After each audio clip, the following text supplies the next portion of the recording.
and we find the last 24 hours on the sun with a solid eruption visible bottom left near the incoming limb. While the flaring has been slowly on the rise, we haven't seen anything significant. The flare for this eruption was likely still behind the limb. The eruption jumped off quickly, but it was actually just one of three. It began early yesterday as a stealth CME lifted off near the equator, and in the wake of its coronal disruption, a filament shot off the north, also behind the limb, and then the southern eruption, which is quite large as you can see. These areas are turning into face Earth this weekend and into next week. The eruption this morning, by the way, is aimed at Venus. Of course, we are awaiting the impact of this coronal hole stream as well, and monitoring the plasma filament dancing in behind it.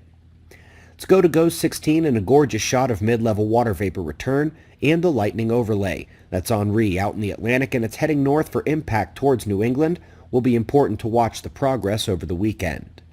Interesting story about Comet Atlas. It appears to have the same path as the great 1844 comet, and with parts of it surviving much longer than others, they know the original comet was partially strong and partially weak, hinting that it's a survivor from the last pass. Folks, I recently made commentary about the importance of using multiple bands to view the heavens. Some radio bands will show a faint ring of material and not the burning star in the center.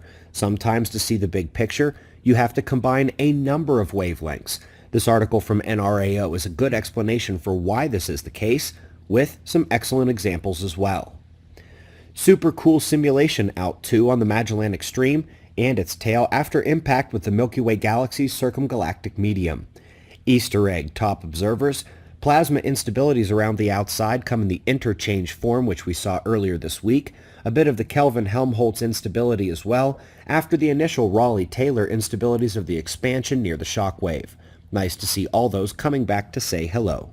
Up next, a rare stepping outside the natural sciences realm because of the importance of this one. It was recently confirmed that the self-health scientific results, nutrition, exercise, vitamins, they're often held back, changed, or wiped completely, especially when the funder of the study has a stake in the medical intervention therapy. Interestingly, the governments around the world seem only to bend to their will, and while this is not a new theme, it is a confirmation of something we've heard a number of times. It is always a slap in the face and good to remember. They don't really care about us. If we may speak to Michael Mann for a moment, the memories are still fresh of my days at Penn State, where the molding of my meteorological frustrations began.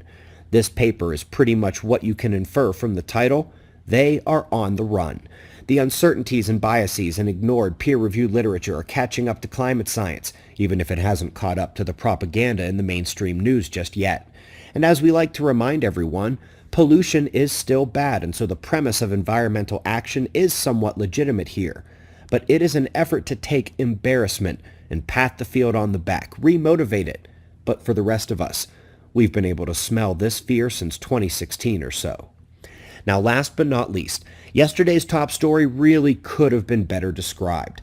And only about half of you caught our video breaking down the paper and its 3 big revelations last night. So let's do this one more time, and hopefully the full weight of this bombshell comes through. The thermosphere temperatures are pretty much entirely controlled by the sun and geomagnetic conditions. The CO2 that was supposed to be cooling up there is not. No signal is seen, but we know the CO2 is in fact up there. So the first revelation is the solar control, where they figured it was CO2 in atmospheric chemistry. Incorrect. The second revelation comes when you apply this to the polar summer mesospheric echo changes of late. Some have blamed that CO2, but that won't work now. It's extra electrification, since electrified ice crystals and dust are the progenitors of those echoes. And third, if it's not cooling up there, its atmospheric forcing power needs to be diminished down here.